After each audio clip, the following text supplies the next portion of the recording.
Okay, so for first part of lockdown lasagna, you want to have all your spinach just very roughly cut up into large chunks, but so it's not huge leaves. It just makes it easier to work with. Now I've got some textured vegetable protein or fake mince bits on the stove here. I just decided to bulk out what I'm doing. It's about to overflow. That's a great start. Now here you have a pot full of boiling water, and you want to blanch your spinach. So you just chuck it all in. It's going to look like there's way too much, but it's all going to fit in. And if you give it a quick swirl and a couple of minutes, it's all going to fit into the pot. And you just want to swirl this around, leave it in there, and you'll note that the leaves will go from dark green and they'll turn to a much lighter shade. And that is about all that you need to do. And you bring it over to the pre-prepared colander in the sink, and chuck it all in.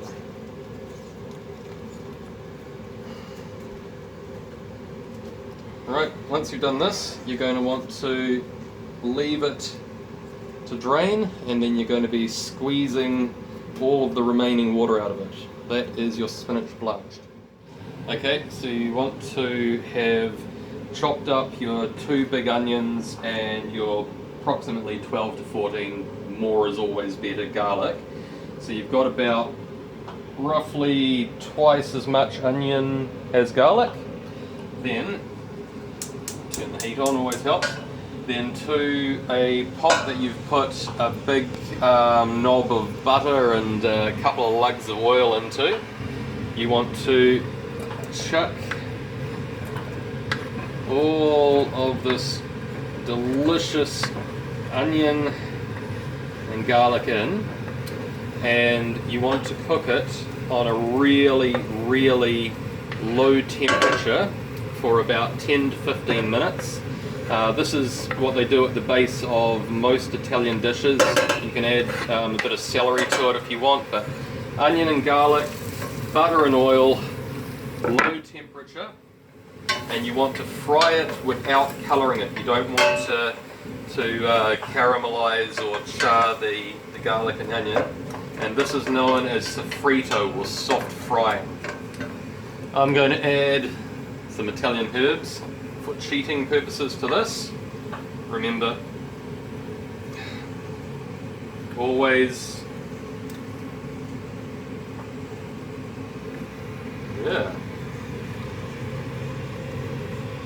fun times to find weevils.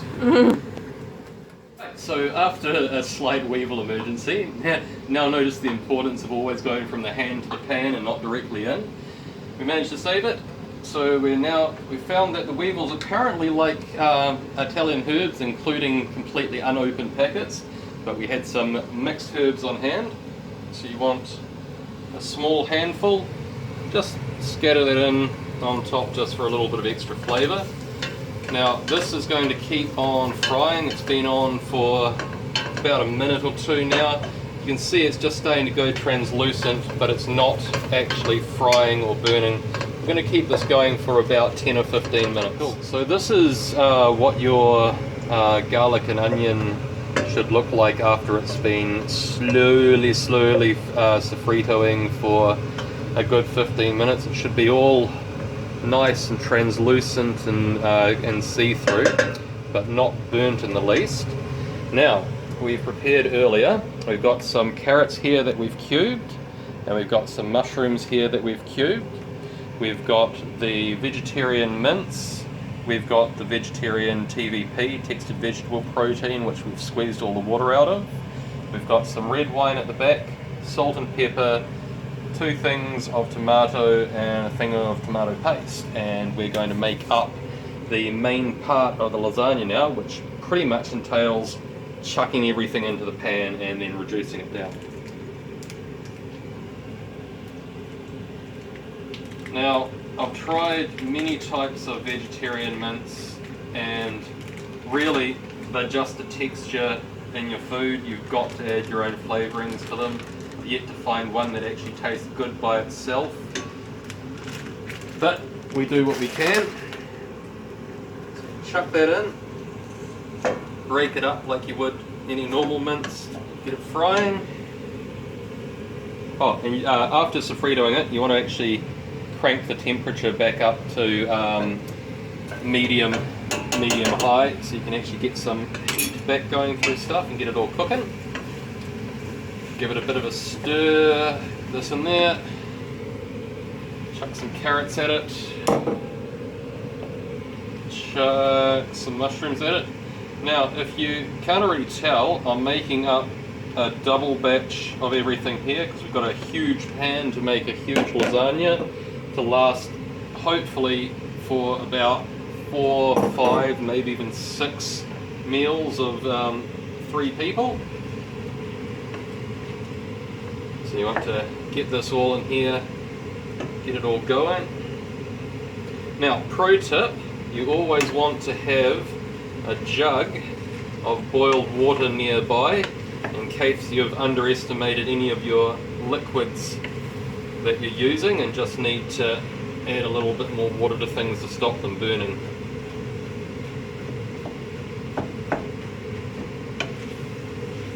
So get this all nicely mixed, heating through.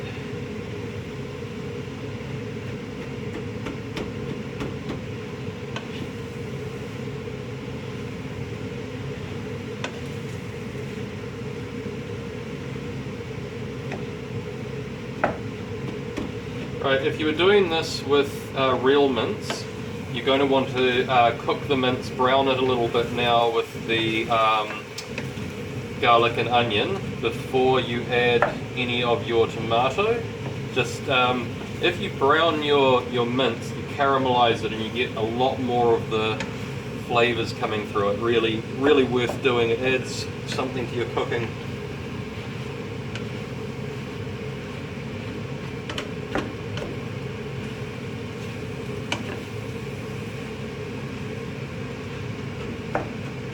Okay, as you can see now, this is beginning to look, you couldn't tell it was vegetarian mince unless you knew.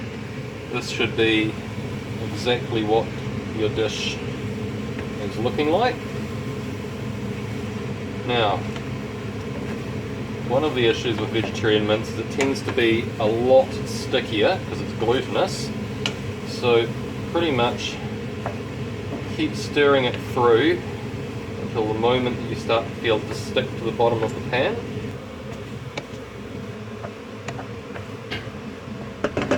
And then you want to add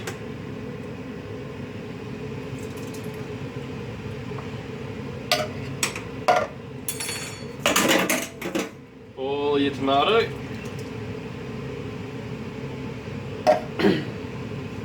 You want to add a good decent amount of tomato paste. You really want to get the warm, hearty tomato feeling going through this. That's a sign of a very traditional lasagna recipe, is to have the hearty tomatoiness to it. Very much a part of most Italian cooking that isn't creamy, and even then some. Right, so once you've got that through, give this a good stir.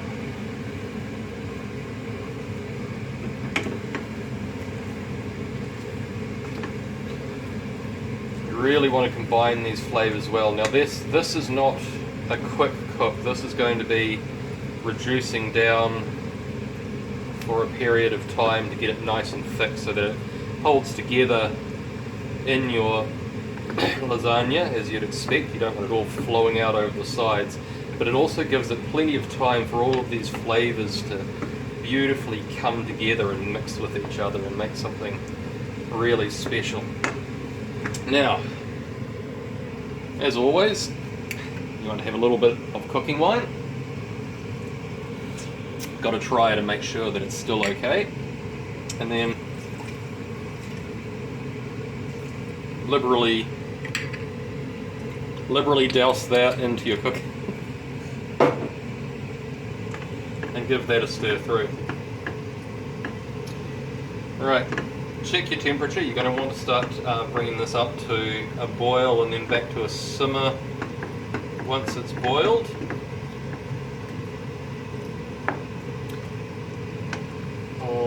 Alright, now it's at this stage, as I said, you want to have your hot water on hand.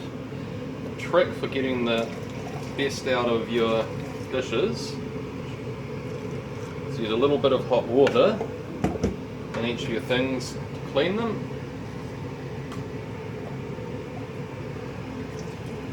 And add this because, as we all know, with lockdown, waste not, want not.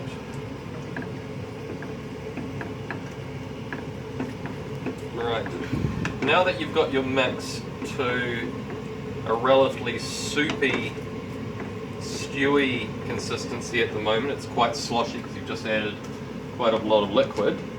Now is when you want to add your salt.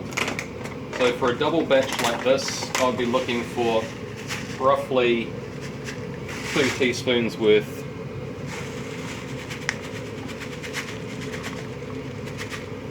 It's about that much salt. And a good hearty cracking of pepper to your taste. Remembering that you'll be trying this before you add it to your lasagna, so you can always season it further if you need to. That should do for now. Right.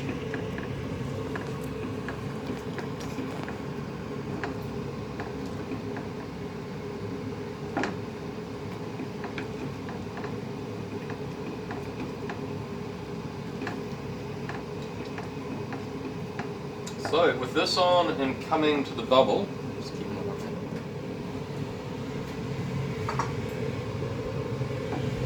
The last thing that you want to add to it is a good hearty helping of basil.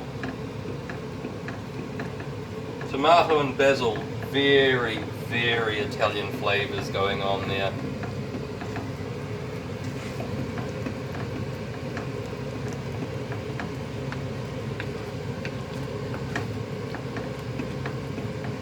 Right, so you get this to the boil, and as soon as you see it sort of bubbling and sputtering around the place, knock that heat back and leave this going for probably 20-30 minutes. You really want to reduce this down till it's thick in consistency. Okay, now while your nice tomato and vegetable and whichever else mix is on the boil and reducing down nicely and needs an occasional stir and a bit of looking at, you want to make up your white sauce. I believe it's called a bechamel, which is essentially a white sauce with nutmeg.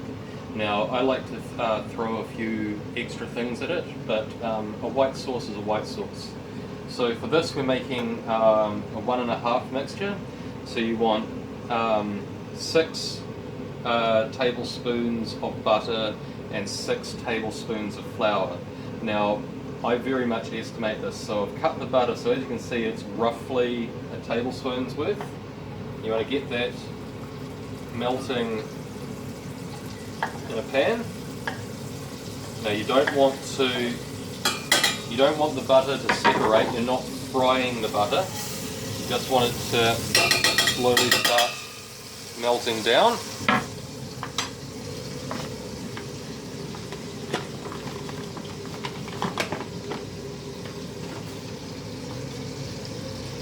This, I shouldn't have put the butter in this, but nah.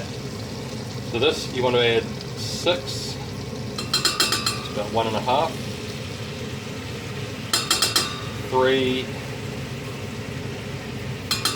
4.5, 6, a little bit for good luck, to your butter of high grade flour, and then you want to stir this through. Now what I like to do, some people like to whisk things and that, I only use a spoon on this, because what I like doing to get an even consistency is essentially mashing it against the side of the pan. Now a trick with making a white sauce is you actually want to cook the flour and butter together a little bit first. It helps to combine it, and it kind of makes it a little bit crumblier, which makes it easier to avoid getting lumps in your white sauce, and it takes away that sort of raw flour unpleasant flavour that you can get if you don't do this. This takes a little while, about 1 to 2 minutes of, first of all, combining it nicely together, and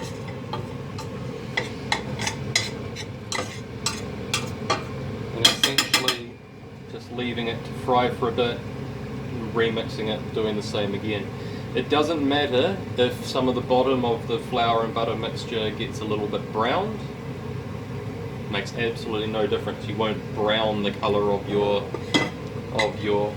white sauce.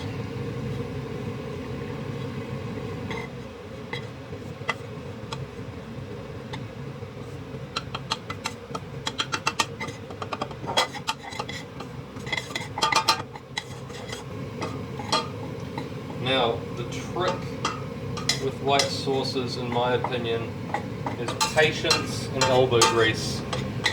They're fairly easy to make, but they're very easy to mess up if you try and do them too quickly, if you try and overheat them or anything like that. Until you've actually got a little bit of liquid back in it, they're a little bit fiddly. Right, so as you can see, this is all crumbly. Kind of looks a little bit like breadcrumbs now. That's usually where I leave it. Take it off the heat, get it off the spoon, and you'll want milk.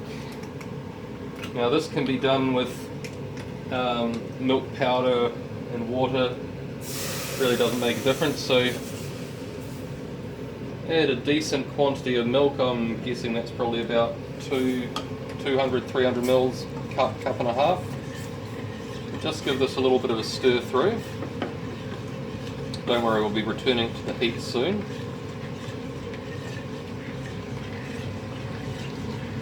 Right, I'm going to stir this through, then start combining the milk and flour by smashing it against the edge of the pot over the heat.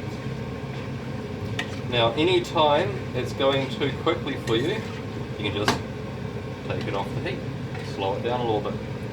No rush to this.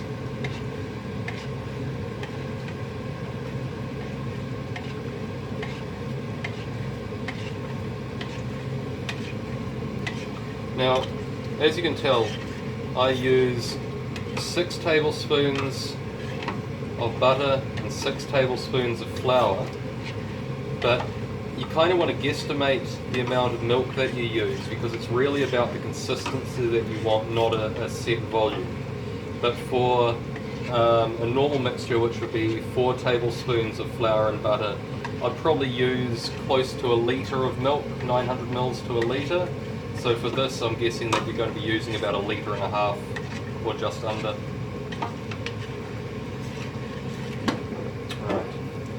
Now that that's coming together, I'm going to give my roux a stir, make sure it's not sticking on the bottom.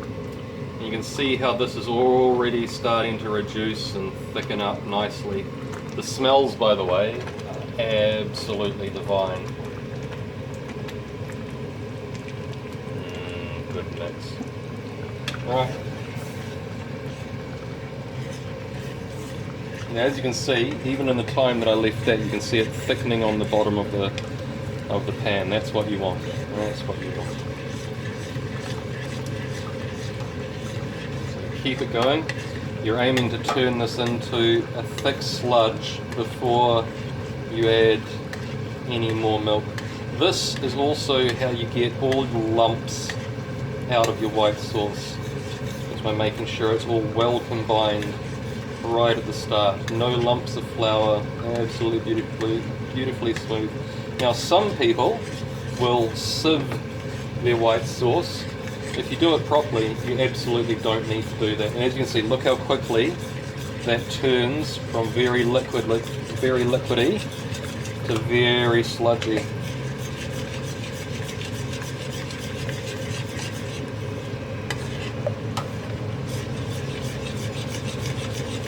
Oh, that's coming along beautifully.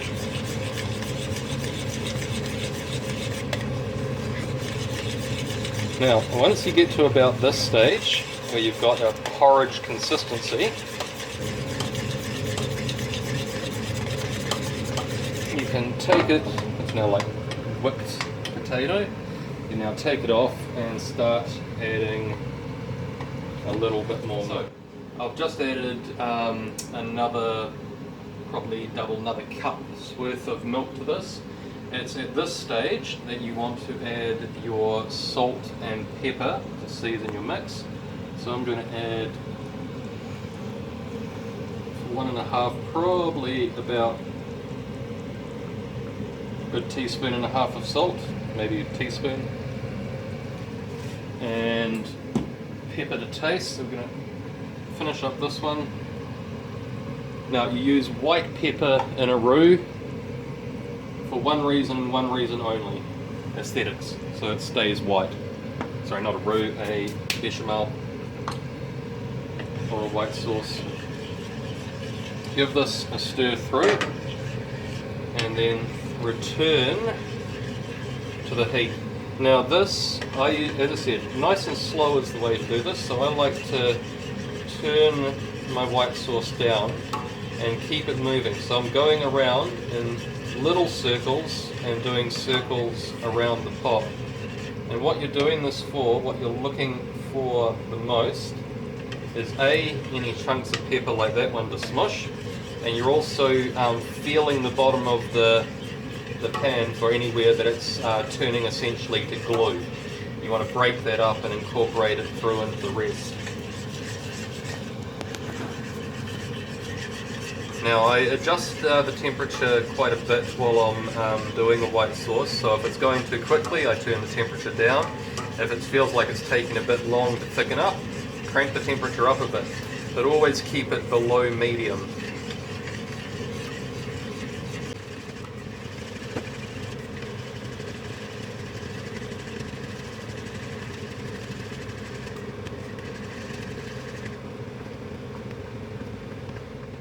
Right, so when you've got your mixture, your white sauce, back to a mashed potato / porridge consistency again, like this, then what you want to do is you want to add your near final amount of milk.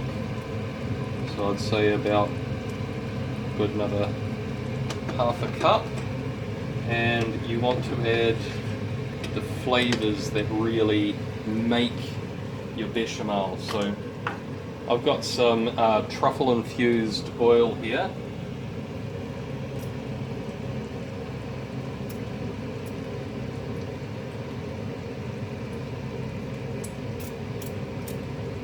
Give a good couple of squirts of that. We've got about 100 grams, a healthy 100 grams of Parmesan that's just freshly grated. Now this is for the entire lasagna, so we just want to go and add a good handful, oh, I love that, to this. Then the special ingredient that makes your bechamel is nutmeg. Now you can use powdered nutmeg, don't use fresh nutmeg. Get used to it, get yourself a good little grater and get yourself some nutmeg and chuck this baby in. Trust me when I say that it makes all the difference.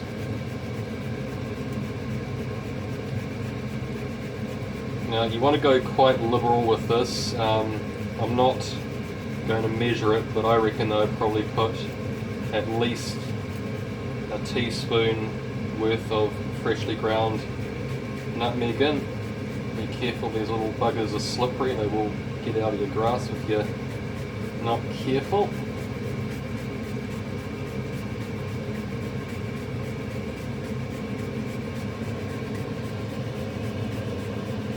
Remember that this is going to be suffused with the other flavours of the other sauces and of the cheeses and stuff that we're going to be using, so don't worry about overpowering it, don't go overboard.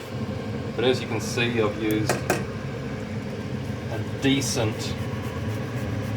amount of nutmeg in there to really give it a warm and hearty flavour. Okay, you're going to want to mix all this and combine it together in your white sauce. And you chuck this back on the heat and you cook it for about a minute or two. Then you just want to thin it down if you need to at all. Actually, I think I might have got this pretty much spot on from the get-go. So if you have a look, you want a thick sauce. You want a sauce that you can pour. I might need to thin this a little bit. You want a sauce that you can pour, but a sauce that's not going to run everywhere. It will thicken up when we bake the lasagna, because the lasagna sheets will actually absorb some of the liquid from this, and it will thicken of its own accord due to flour. Right, so that's slightly too thick. Add a little bit more. Now, the other thing you want to do is you want to look at the volume of your bechamel, of your white sauce, because you're going to need it to do 4 layers. You're going to want to make enough white sauce to cover your entire pan of whatever you're using in a thin layer 4 times. Cool, we're on to the fun part of lockdown lasagna. So what we've got here is we've got our spinach, which has been blanched and separated. We've got some mozzarella cheese, we've got some feta that's been roughly chopped up and crumbled, we've got a decent amount of parmesan, we've got our sheets of lasagna pasta here, we've got our nice thick white bechamel sauce, and we've got our nicely reduced down mixture of veggies or mince. Now I've already gone through here and put a single layer on the bottom of the pan. You're going to want to come through and you're going to want to pour about a quarter of your nice thick bechamel on. Don't worry if it's not fully covered or if there are gaps or anything like that. And you just want to smear this around, get it all nicely over your mince mixture. It's times like this that you start to realise, like, maybe I could have made more white sauce, you know, maybe I could have made more of this, it's too late. It's too late. Work with what you've got, it's going to be delicious. If you find that you've got too little of any ingredient, instead of doing multiple layers, you can just reduce it down by 1 layer and apply it appropriately. So as you can see, I've now smeared some delicious bechamel on top of that. Now to this, you're going to add a light sprinkling of mozzarella.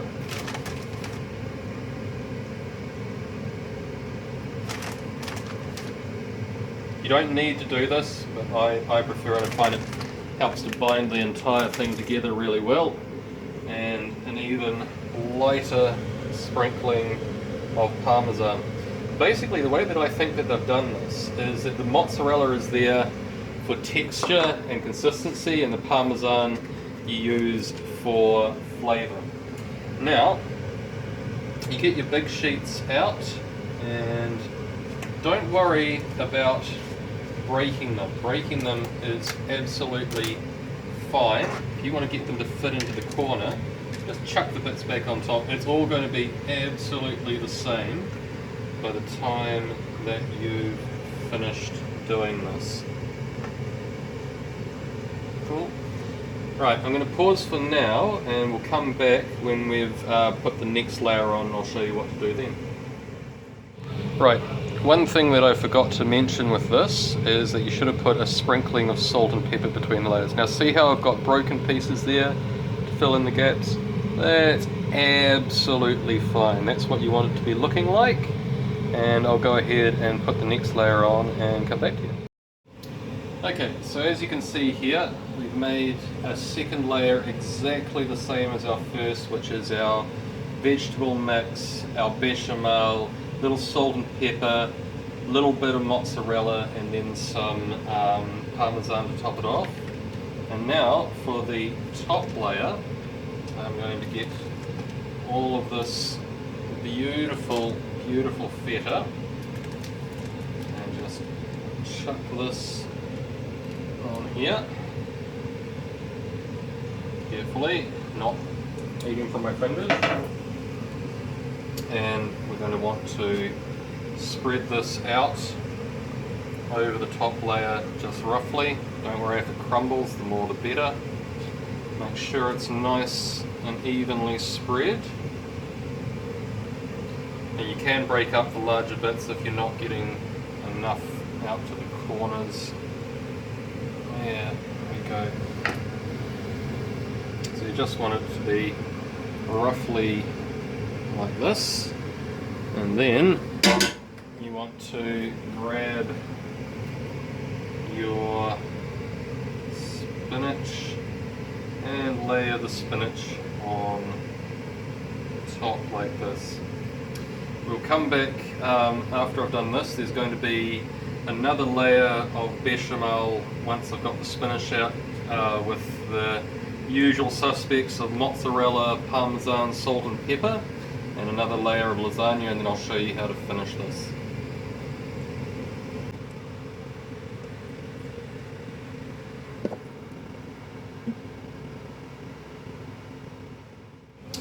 Right, so as I forgot to mention before, which everyone will have dutifully done, you've preheated your oven to 180 degrees and it's all ready to go. So I've got my final layer of lasagna sheeting on here, placed the last quarter of the bechamel sauce on. Now you want to smother the top of your lasagna sheeting in this beautiful white goopy liquid. God, it's good.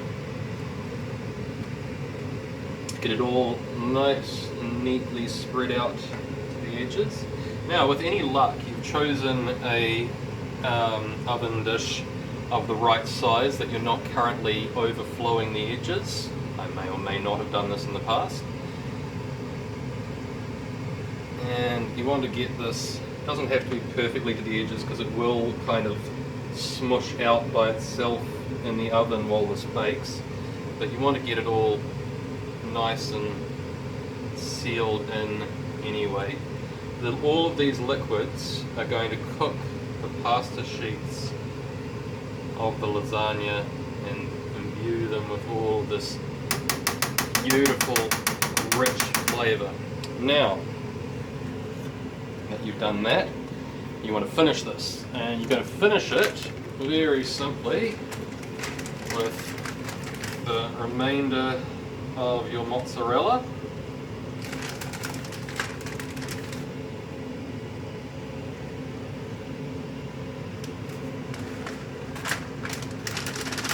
Get it on there.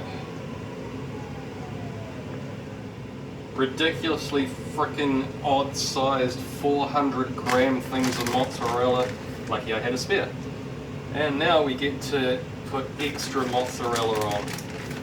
Realistically, 500 grams should be more than enough, but seeing as though I've had to open another pack, we're going to make sure this bad boy has got the correct amount of cheesy, stringy deliciousness that it needs.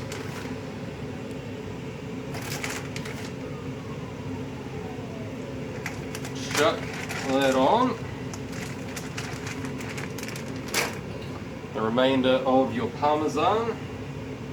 Chuck that on. Make sure it's all nice and covered. Now on top of that, you're going to want to season it. Remember, always hand to pan. A little bit of salt. Give it a good sprinkle. A little bit of cracked pepper.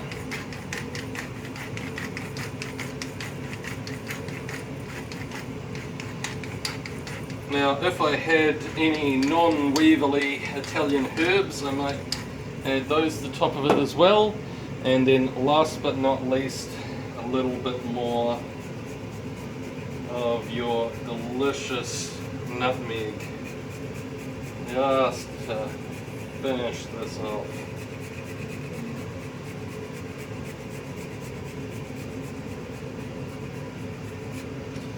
There we go. Okay, so this is all ready to now go into the oven for 40 minutes at 180 degrees.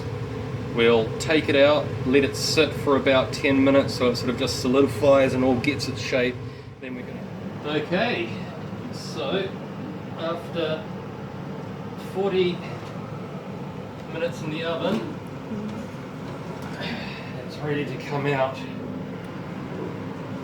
Looks like I might have slightly overdone this. But here you can see a finished product. Now we're going to let this sit for 10 minutes and then we'll cut it up. Alright, so lockdown lasagna is fully made. This is one plated up piece, and as we can see from this over here, we have 12 decent sized servings of lasagna. So for the three of us, that is 4 meals. 4 big, delicious meals made from this. Bon appetit.